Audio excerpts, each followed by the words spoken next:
هغه کم شی دی چې هغه حرام دی لیکن چې انسان یې وڅښي نو حلال شي. ځل بیا کم داسې شی دی یعنی هغه حرام دی او چې انسان یې وڅښي نو حلال شي. دې جواب را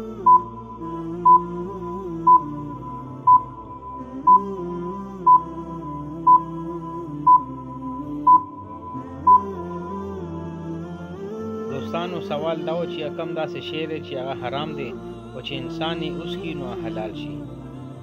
نو د دې درست جواب دی غوسه. چې کله غوسه خو حرامه ده او چې کله انسان صبر وکړي نو هغه حلال شي. یعنی انسان صبر وکړي نو هغه سره هغه حلال شي که نه. یعنې څنګه غوسه حرامه ده یو سړی په غوسه کې هر قسم حرکت وکړي خو چې هغه غوسې په ټایم کې هغه لږ صبر وکړي نو هغه غوسه وڅښي یعنې صبر وکړي نو هغه حلال شي.